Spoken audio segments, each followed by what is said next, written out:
Good afternoon, dear Mendenpo and my classmates. My name is Wang Qing, the group leader of the group 3. These are my group mates, Shafika, Bernice, Esther, Jolene, Daryl. Today our group topic is Personal Data Protection Act. Then we will tell you 3 parts about the Pdpa. The first is the introduction to Pdpa. The second is a case study about student nurse Wendy, and the third is the connect use of social media. So now, welcome Shafika to start. I will start off by answering questions people might be asking about Pdpa. First off, what is Pdpa? Pdpa stands for Personal Data Protection Act. Personal Data Protection Act controls the collection, usage, and disclosure of personal information collected by National Healthcare Group. This is done so that individuals can protect their personal data, and at the same time, organizations can collect appropriate data that they need. Personal data includes name, email, phone number, address, image, and video. Secondly, who can access data collected under Pdpa?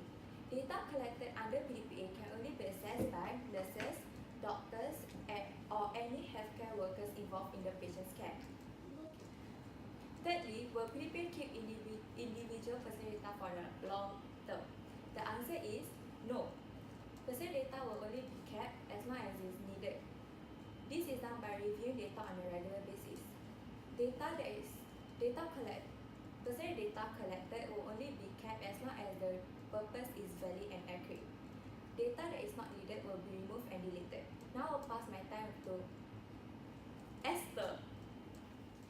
Why does Pdpa exist in National Healthcare Group? It is because NHG values every individual's privacy and they practices strong data protection in order to fulfill their obligations.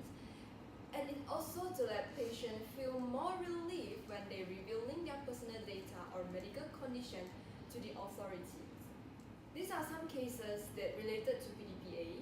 Singapore personal data has been hacked up to 1.5 million, the health authorities says. The hacker hacked into the government health database with a deliberate, targeted, and well-planned attack, according to the government statement. The personal info of SingHealth patients, including Prime Minister Lee Hsien Loong, has been stolen in Singapore's worst cyber attacks. And it shows that Pdpa is important to protect the individual's rights and the country.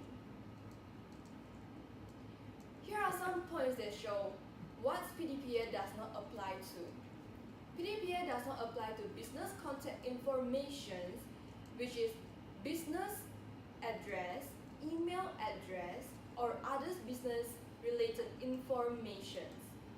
And anonymous personal data that can't be identified and deceased individuals that have been dead for more than 10 years. Pdpa also does not apply to falsified personal data, which means fake or false personal data information. Here are some points that shows what Pdpa works on. Pdpa works with consent, purpose, and reasonable. For consent, personal data will only be disclosed with your consent, and it can be specified by express consent or deemed consent. For the purpose, personal data must be used in an appropriate manner. For example, National Healthcare Group will only disclose patient personal data for patient healthcare purpose. And for reasonable, personal data will only be disclosed and collected for the purpose that considered appropriate. Just now, my partner introduced the Pdpa. Now I will show you a case study which I think will help us have a better understanding about Pdpa as a student nurse. During clinical attachment, student nurse Wendy used her smartphone to take photos of a patient's case note. Her invention was to use the information for her case study. Her clinical instructor told student nurse Wendy that personal data in Singapore is protected under the Personal Data Protection Act 2012. Now, there is our role play about student nurse Wendy mistake.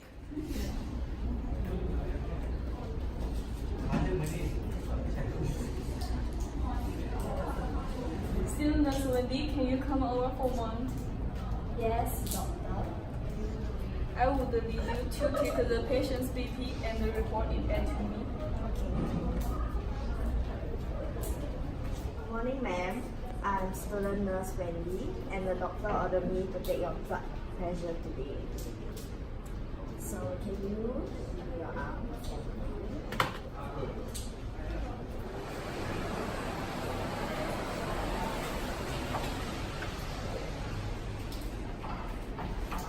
Wendy, do you know that we need to abide the PDPA, right? Pdpa. What student nurse Wendy should have done about her mistake? I think the first important step is consent obligation. Student nurse Wendy should only connect, use, or disclose patient personal data from her patient if only she or he has given consent with the individual knowledge. For example, student nurse Wendy should say, "Sir or Madam, may I connect your information for my own case study?" If yes, then it passes the PDP and it is safe to use, connect, or disclose. Now, pass my time to my partner Daryl. Thank you, Wang Qing, for your time. Okay, now what student nurse Wendy should have done after collection. So after collection, she still has to protect the information that is given to her, to student nurse Wendy. So she has to abide the protection obligation, which is to protect anyone else to have unauthorized access, use, or disclosure, collection, or any form of similar risk. So for example, when it's done on the computer, it will be considered as electronic data, which must be password protected or encrypted. So you have to, for example, you put it in a folder, you make sure that you put a password on it so that nobody can access it except you. So this is especially important before sending out emails containing personal data. Okay, so what if you have it on a physical form? For example, it's on a chart. So you have to go through protection obligation 2, which is, in this term, you have to put it in a safe. Not really a safe, but somewhere that has a lock and a key, a physical lock and a key. Okay, so what student nurse Wendy should do after she is no longer using the data, which she has to abide retention obligation. So this happens once student nurse Wendy is no longer using the data for her case study or for her own use. So she will have to delete or just throw away the physical information. So for example, if a physical information is on a pen and paper, she has to shred it to bits using a shredder, so to prevent anyone else from retrieving it and putting it back to pieces. Lastly, she also has to abide transfer limitation, which is to transfer data, in this case outside of Singapore. So if she wants to transfer data outside of Singapore, she has to disclose consent from the patient to allow her data to be sent overseas.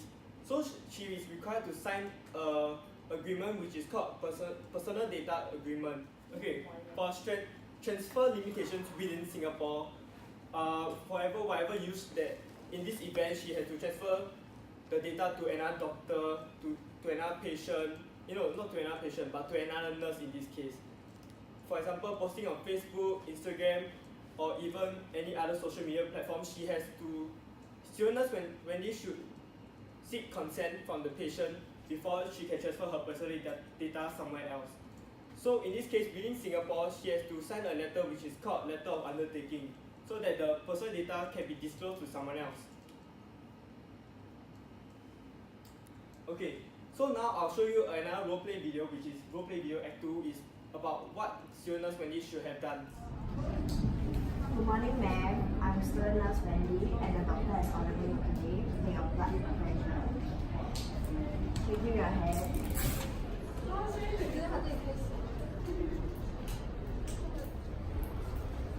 Good morning, ma'am. So, for the case studies, right, can I take a photo of it just for my self-study? Okay, thank you. Up to this slide, I believe most of you have understand what PDPA is and how we can abide to the law and how we can prevent making any mistakes that will cost us to be in any trouble with the law. Now I'll just share with you what are some positive and negative uses of social media for us as nurses and for the audience. Firstly, we can actually use social media to create health-related awareness and to also spread the latest news to help reach out to a larger audience and to also help others to understand what are the syndromes and the symptoms we should take note of when there's a new virus outbreak. Do you know that just on 10th May there's a monkeypox virus in Singapore? And it's actually shared on street signs. Just beside that, it actually shares about what we can take note of and how we can track if we're actually contacted with the virus itself. As of the negative part, what we can take note of when using social media is to prevent cyberbullying other staff from our hospital. Believe that time to time we actually have bad incidents that happen that affect our own personal feelings and we just needed somewhere to rant. What we can do is to use an anonymous account or to use someone else's name that's not their real name when we want to talk about the individual who made us feel very unhappy or unpleasant about a particular day. Now, here is just one tip I can share with you today before we actually put a closure to this entire presentation. Firstly, I'd like to tell you about how we as nurses can avoid disclosing confidential patient information. Firstly, before you want to share something that could help others learn or to help your own study online, please always check with yourself that if you have blurred the patient's face or the patient's name and to always hide their identity and to always make sure that they remain anonymous. If you haven't done so, remember to always stop. So, just a reminder for yourself on how to use social media correctly. Firstly, be aware and comply with the employer policies with personal devices. This means that you have to recognize that there is an ethical and legal obligations to maintain patients' privacy and confidentiality. This means that you have to be very aware and not to break any rules of PDPA. Secondly, be cognizant of feelings and behaviors. This means that when you post an information about a patient online, on social media, you should not treat them in a disparaging way or comment things that are very inappropriate and disrespectful towards them, such as threatening, offensive, or racist comments that may hurt their feelings. Nextly, always act in the best interest of the patient. This means that you have to prioritize your patient needs and not just be selfish and think about yourself. Such as the case study of student nurse Wendy, where she only thought of her own self-study instead of what the patients think. Lastly, you must not post, share, or disseminate any information about a patient. This means that you should not spread any rumors or any false information about someone. So in conclusion, this whole presentation has discussed about firstly, what does PDPA means? Secondly, the case study on student nurse Wendy, and lastly, the correct use of social media. As nurses, we should always be very careful and conscientious so that we can avoid any unnecessary troubles such as getting reprimanded by a higher position or getting terminated due to not being able to abide the rules of PDPA or using social media in an incorrect way. Instead, we are able to enjoy the benefits of using social media correctly, such as being able to share our working experiences with one another, sharing knowledge and skills. Hence, we we should be mindful and always remember the rules of PDPA so that we can protect ourselves as well as our patients. We thank you for your time taken to watch our video.